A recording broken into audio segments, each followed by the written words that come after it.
एक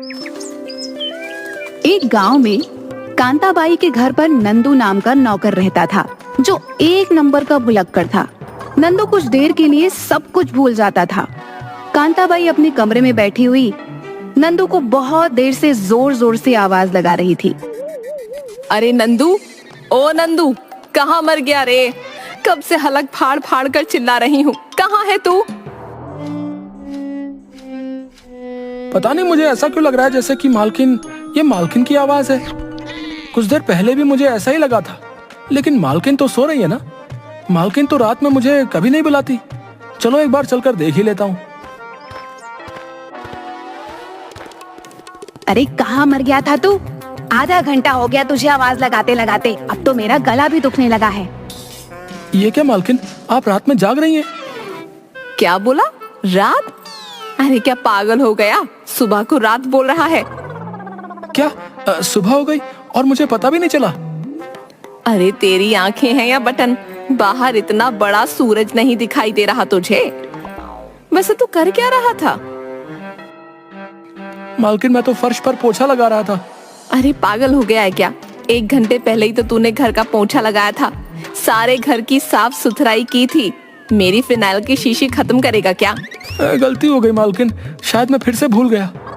हे भगवान, मेरे पति ने कौन सा नौकर पल्ले बांध लिया। खुद तो सुबह सुबह टहलने चले जाते हैं, फिर इस भुलक्कड़ को मेरे सर पर छोड़ जाते हैं। अरे अब खड़ा खड़ा मेरा मुंह क्या देख रहा है? जा जाकर मेरे लिए कॉफी बना कर ला, मेरा सर दर्द से फटा जा रहा है। जी मालकिन, अभी लाया। और सुन, पिछली बार की तरह कप में गर्म पानी ही उड़ेल कर मत ले आना।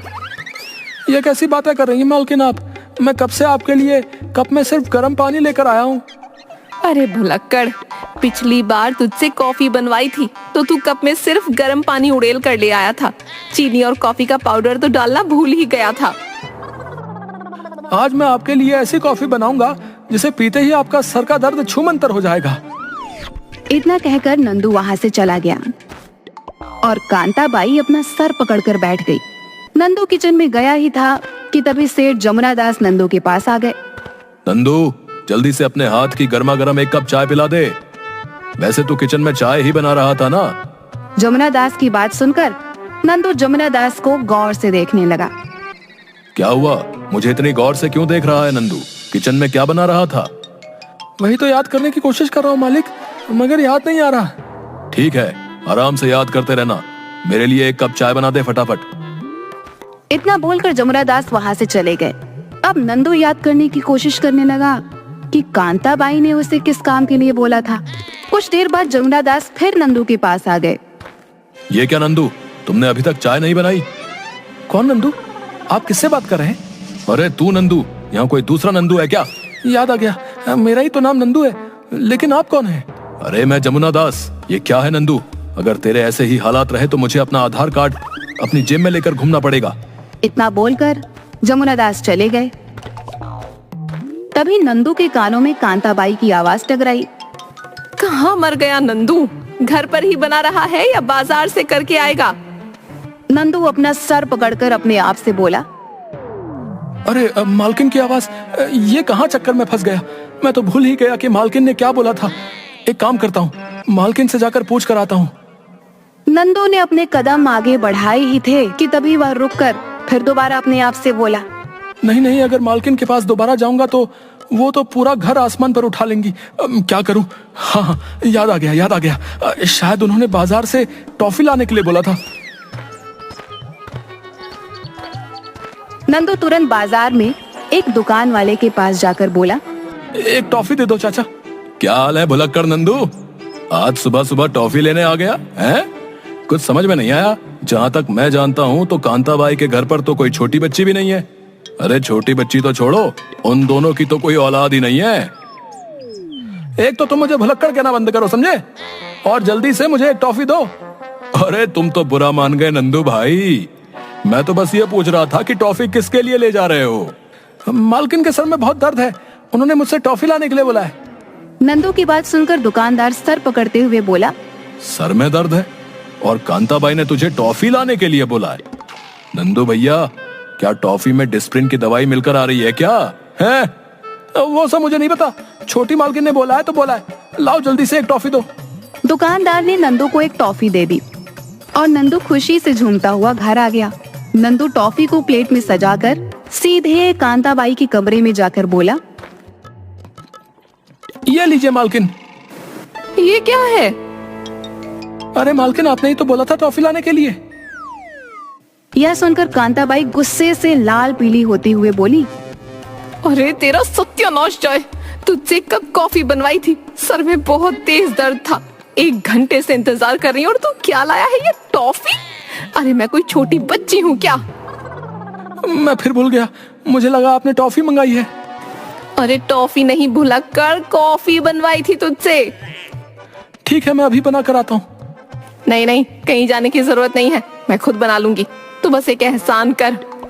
क्या मालकिन? मेरी नजरों से इस वक्त दूर हो जा। नंदू वहाँ से चला गया। जमुना प्रसाद यह सब देखकर जोर जोर से हंसने लगे। हंसो और हंसो। है, बहुत हंसी आ रही है ना तुम्हें? अरे क्या जरूरत थी इसे यहाँ रखने की? इसने मेरे सर में दर्द कर दिया है। तुम इसे धक्के देकर बाहर क्यों नहीं निकाल देते? तुम तो जानती हो कांता, इसका पिता सुखिया हमारे यहाँ बरसों से नौकरी करता था। इसकी माँ तो इसे जन्म देते ही चल बसी और कुछ दिनों पहले बेचारा सुखिया भी चल बसा। अब ये बेचारा कहाँ जाएगा? अरे कहीं भी जाए, पानी में डूबकर मर जाए, मुझे इससे क्या? इसकी भूलने की आदत ने मेरे सर में दर्द कर दिया है। चिंता मत करो, धीरे धीरे ये सही हो जाएगा। सीख नहीं जाएगा बल्कि मुझे मार देगा। तुम तो वैसे भी यही चाहते हो ना। सीधे सीधे ये क्यों नहीं कहते कि तुमने इसे मुझे टॉर्चर करने के लिए रखा है ताकि मैं वक्त से पहले ही मर जाऊं। लेकिन ध्यान रखना, मैं इतनी आसानी से नहीं मरूंगी। मैं तुम्हारा पीछा अगले जन्म तक करूंगी। वो तो मैं शुरू से ही जानता हूँ। कहना क्या चाहते हो तुम? अरे जब तुम्हारे कदम इस घर में पड़े थे, मैं तभी समझ गया था कांता कि तुम मेरा पीछा अगले जन्म तक नहीं छोड़ोगी। वो सब छोड़ो, कल मेरी शहर से बहन आने वाली है, तुम्हारी साली। कल तुम्हें याद से उसे स्टेशन लेने जाना है। पिछली बार तुम खुद भूल गए थे और वो बेचारी पूरे गांव में भटकती फिर रही थी। साल में 9 महीने तो वो यहीं रहती है और फिर भी वो घर का रास्ता भूल जाती है। तुम्हारी बहन के भी बहुत चोचले हैं कांता, और अभी कुछ दिनों पहले ही तो वो यहाँ से गई थी। तुम्हारा दिमाग तो ठीक है। जब से मेरी शादी हुई है तब से तुम्हें मेरे घर वालों से ही दिक्कत होती है। वो पूरे 1 महीने बाद आ रही है यहाँ पर। वक्त कितनी तेजी से गुजरता है पता ही नहीं लगता। तुम चिंता मत करो, मैं तुम्हारी बहन झुमकी को स्टेशन लेने खुद चला जाऊंगा। अरे तुम खुद ही जाना, कहीं अपने इस भुलक्कड़ नौकर को वहां मत भेज देना। पता चला ये उसे घर लाने की बजाय किसी लाइन की पटरी पर बिठा दे। काश मैं ऐसा कर पाता। क्या बोले? कुछ नहीं। इतना बोल के जमुना प्रसाद चले गए।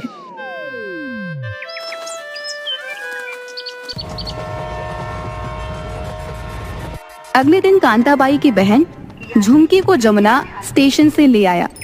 झुमकी एक बहुत ही नकचड़ी बुढ़िया थी। अगली सुबह झुमकी किचन में जाकर नंदू से बोली, कौन है रे तू? मैं यहाँ का नौकर हूँ।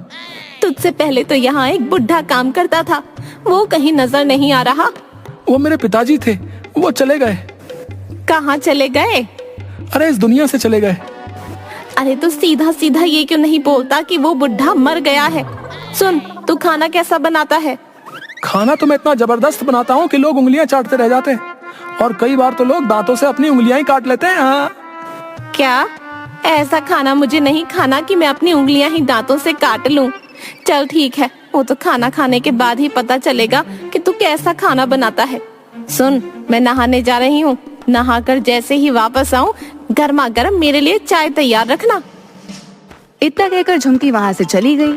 मगर नंदू जो कि किचन की सफाई कर रहा था, उसके जाते ही भूल गया। कुछ देर नहाने के बाद झुमकी जब किचन में आई तो नंदू को काम करता देख उसका गुस्सा 7वें आसमान पर पहुंच गया। मैंने तुझसे चाय बनवाई थी, तूने अभी तक चाय क्यों नहीं बनाई? ऐसे क्या आंखें फाड़ फाड़ कर देख रहा है? कभी कोई बूढ़ी औरत नहीं देखी क्या? ऐसी बात नहीं है, देखी तो है, लेकिन आप हैं कौन और मालिक के घर पर क्या कर रही हैं? नंदू की बात सुनकर झुमकी का सर चकरा गया। अरे मैं कांताबाई की बहन हूँ, तेरे मालिक की साली। कांताबाई? ये कौन है? तू कांताबाई को नहीं जानता? नहीं, मैं नहीं जानता। आप हैं कौन और ये कांताबाई कौन है? जवाब दीजिए मुझे। तुझे अपना नाम तो पता है ना कि तू वो भी भूल गया। नंदू अपना नाम याद करने की कोशिश करने लगा। तभी नंदू के कानों में जमुना प्रसाद की आवाज टकराई। तुम्हारा नाम नंदू है? याद आ गया मालिक, मेरा नाम नंदू है और आप मेरे मालिक हैं और ये मालकिन की छोटी बहन। शुक्र है कि तुझे याद आ गया, वरना मुझे एक पल के लिए ऐसा लगा कि मैं अपनी याददाश्त भूल जाऊंगी। जीजा जी, ये आपने कैसा नौकर पाल रखा है, इसको यहाँ से दफा क्यों नहीं कर देते? कोई बात नहीं झुमकी, ये बस कुछ देर के लिए भूल जाता है, बाद में इसे सब याद आ जाता है। अगले दिन झुमकी नंदू के पास जाकर बोली, सुन नंदू, ये ले पैसे और बाजार से आम ले आ, और सुन, अब कहीं भूले से आम की जगह बाम मत खरीद लाना। नंदू पैसे लेकर वहां से चला गया।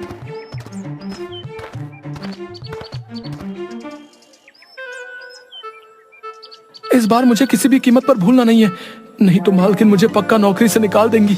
एक काम करता हूँ, आम आम कहते कहते बाजार तक जाता हूँ, इससे मुझे याद रहेगा कि मालकिन की बहन ने क्या मंगाया है। इतना बोलकर नंदू आम आम आम ये कहते हुए रास्ते पर चलने लगा। वो कहने में इतना मगन था कि उसे पता ही नहीं चला कि एक बड़ा सा पत्थर रास्ते पर पड़ा हुआ था। नंदू टकरा कर गिर गया और कराहते हुए उठकर बोला, अरे इतना बड़ा पत्थर मुझे क्यों नहीं दिखाई दिया? पत्थर से टकराते ही नंदू फिर भूल गया कि उसे बाजार से क्या लाना है और वो अपने आप से बोला, मैं क्या बोलता हुआ जा रहा था, आम या बाम? हाँ याद आ गया, मालकिन ने बोला था कि बाम की जगह आम मत खरीद लाना। नंदू सीधे मेडिकल स्टोर पर पहुंच गया, एक बाम की शीशी खरीद ली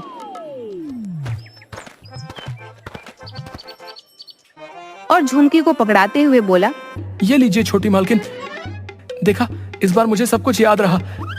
अब मुझे बार बार मत कहिएगा कि मुझे भूलने की आदत है। ये क्या है? अरे आपने ही तो मुझसे बाम मंगाया था, आपने ही तो बोला था कि बाम की जगह आम मत खरीद लाना। अरे नास पीटे, बाम नहीं आम मंगाए थे। अरे कांता, तू बिल्कुल सही कहती थी, इसे खेत जाने की बोलो तो खलिहान की ओर चला जाता है। अब मुझे चक्कर आ रहे हैं, समझ में नहीं आता तू इसे कैसे झेलती होगी। नंदू, तेरी भूलने की आदत कब खत्म होगी? देख, मेरी बहन के सर में दर्द होने लगा, जा जाकर जल्दी से इसके लिए कप चाय बना कर लिया। नहीं कांता नहीं, एक काम कर, तू मेरे लिए खुद चाय बना ला। चाय बनाने की बोल कर जाएगा और पता नहीं क्या बना कर ले आएगा। तू फिक्र मत कर झुमकी, तू चिंता मत कर, मैं अभी इससे तेरी पसंद की चाय बनवाती हूँ। इतना बोलकर कांताबाई ने गुस्से से नंदू की ओर देखकर कहा, क्या देखता है, चाय बना बढ़िया सी, और सुन, उसमें थोड़ा सा ऑयल डाल देना।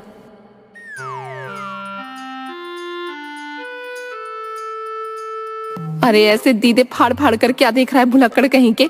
चाय में ऑयल डालकर पीने से झुमकी के सर का दर्द ठीक हो जाएगा। और सुन, थोड़ा कम ही डालना, कहीं ज्यादा मत डाल देना। नंदू सिर हिलाते हुए उस वक्त वहां से चला गया, मगर सच तो ये था कि नंदू समझ ही नहीं पाया था कि आखिर कांताबाई चाय में क्या डालने की बात कर रही थी। तभी नंदू की नजर किचन के साइड में रखी हुई फिनाइल की शीशी पर पड़ी। उसके दिमाग में कांताबाई की बात टकरा गई। अरे तूने 2 बार तो पोछा लगा दिया है, मेरे फिनाइल की शीशी को खत्म करेगा क्या? नंदू अपने आप से बोला, लगता है मालकिन फिनाइल कहना चाह रही होंगी, मगर गुस्से से उनकी जुबान से ऑयल ही निकला। नंदू ने चाय बनाकर उसमें फिनाइल की कुछ बूंदें डाल दी और सीधे झुमकी के पास लेकर पहुंच गया। झुमकी ने जैसे ही एक घूंट पिया, उसके नाक से फिनाइल की तेज गंध आने लगी और उसने उल्टी कर दी। अरे नास पीटे, क्या डाल कर लाया है इसमें? इसमें तो फिनाइल जैसी गंध आ रही है। कहीं चाय में तूने फिनाइल तो नहीं डाल दिया? क्या फिनाइल? क्या तू मेरी बहन को मारना चाहता है? मालकिन आपने ही तो बोला था यही डालने को।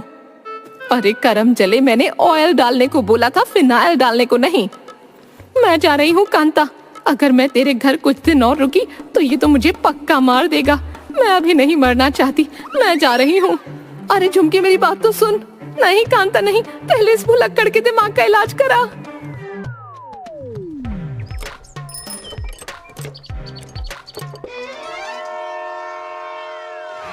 कांताबाई भी गुस्से से पैर पटकती हुई अपने कमरे में चली गई। जमुना प्रसाद हंसते हुए नंदू के पास आकर खड़े हो गए। मालिक, मुझे लगा मालकिन की छोटी बहन इसी के बारे में बात कर रही हैं। कोई बात नहीं नंदू। लेकिन मालकिन तो नाराज हो गई। कहीं वो मुझे नौकरी से न निकाल दे। मैं कहाँ जाऊंगा मालिक? चिंता मत करो, मैं उसे समझा दूंगा। एक काम तो तुमने वाकई बहुत अच्छा किया। कौन सा काम मालिक? यही कि तुमने झुमकी को यहां से दूसरे दिन ही भगा दिया। मैं ऐसा करने की 30 सालों से सोच रहा था। चलो, तुम्हारे भूलने की आदत मेरे कुछ तो काम आई। नंदू और जमुना प्रसाद दोनों हंसने लगे।